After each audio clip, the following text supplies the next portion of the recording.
Saya tadi mendengar pidato dari 3 tokoh puncak Fakultas Hukum. Ya. Dan saya sangat serius menanggapinya dan saya sangat memasukkannya ke dalam hati maupun pikiran saya.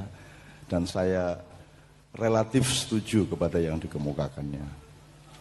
Nah, ini kan ada acara sinau bareng bahasa Jawanya. Ada 3 kemungkinan orang ngumpul gini nih. Kemungkinan pertama adalah kemungkinan yang paling buruk, yaitu yang ngomong didengerin terus jadi ajaran, terus Anda menjadi pengikut orang yang ngomong. Jadi saya di sini Anda dengerin terus Anda ngikut saya, terus nanti jadi aliran Torikot apa aliran terus jadi saya bisa jadi Karl Marx, saya bisa jadi Machiavelli, saya bisa jadi Ibnu Taimiyah, saya bisa menjadi Habib Rizik. Nah, saya tidak merekomendasi yang ini. Kemungkinan kedua adalah setiap orang yang tampil di sini membawa kebenarannya masing-masing dan berdebat untuk mempertahankan kebenarannya masing-masing. Dan ini tradisi mainstream modern. Kalau sudah berdebat di media sosial itu bukan bareng-bareng rendah hati mencari yang benar yang bagaimana, tetapi datang dengan sombong dan mantap untuk mempertahankan kebenaran masing-masing. Benar nggak? Kalau Anda milih ini, saya mulai. Saya tidak merekomendasi yang ini, saya juga tidak akan mempertahankan kebenaran saya karena saya tidak pernah bilang kepada Anda bahwa yang saya omongkan pasti benar. Kebenaran tidak di tangan saya ini hanya bisa bergabung kepada kebenaran, tapi kebenaran yang sejati, Anda sudah tahu rumusnya, untuk anak-anak maknya, ada benernya sendiri, bener dewe, di atasnya ada benernya orang banyak.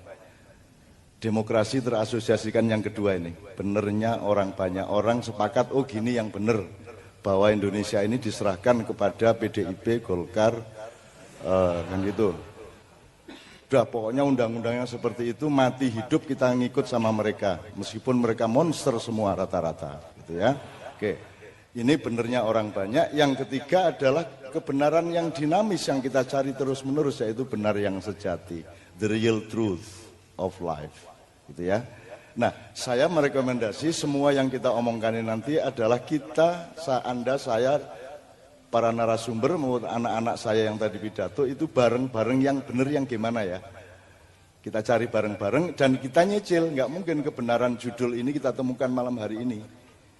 Tapi kita harus ketemu kuncinya, pintunya dan arah-arah untuk menemukan sumber dari kebenaran masa depan maupun masa silam kita. Kan gitu. Jadi kita nyari bareng-bareng loh ya, rendah hati ya. Kalau salah ya ketawa aja, wong.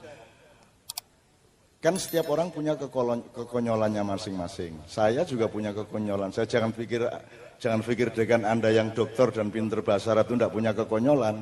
Dia juga punya kekonyolan yang dirahasiakan kepada mahasiswanya. Senior kita, Bapak Kamal Firdaus yang tokoh hukum sejak tahun 70-an di Jogja ini juga saya tahu persis konyol-konyolnya. Sebagaimana dia tahu persis konyol-konyol saya.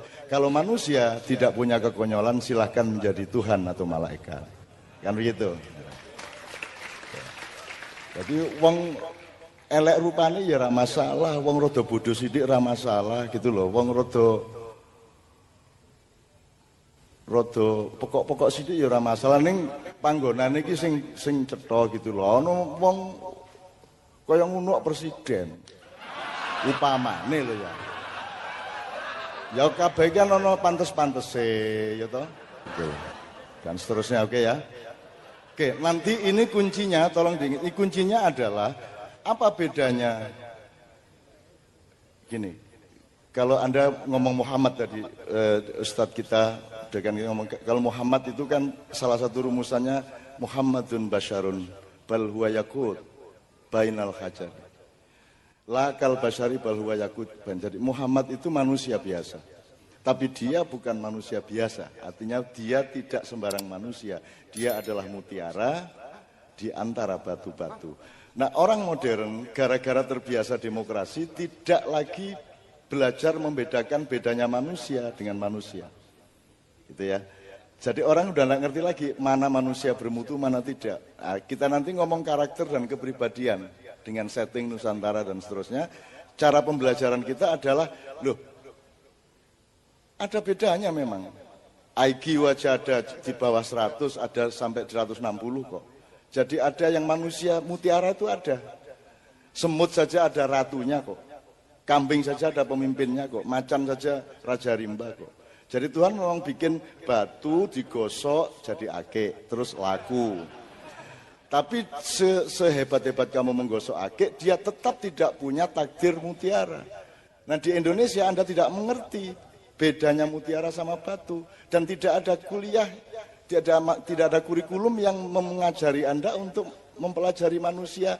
Batu yang mana, kerikil yang mana, kerakal yang mana, tembaga, manusia perak, manusia emas, manusia berlian, inten, mutiara. Anda tidak punya wacana tentang itu, sehingga yang menang adalah yang punya uang, yang punya kapital, yang punya modal, sehingga dia bisa ambil batu yang murah, terus dicat-cat seperti mutiara, terus diumumkan, dicapreskan, jadi. Kan begitu. Sebab Anda tidak ngerti. Nah, itu cuman waktu dicat ya, gue kira rumah samu emas tenan. Nah, gue saking pokoknya bangsa gitu. Kan begitu. Maka Anda harus 10 tahun jatahnya, nanti saya kasih tahu 10 tahun jatah Anda untuk memahami manusia, satu. Untuk memahami manusia. Oke. Kalau hujan turun bagaimana? Saya tanya dulu. Lanjut.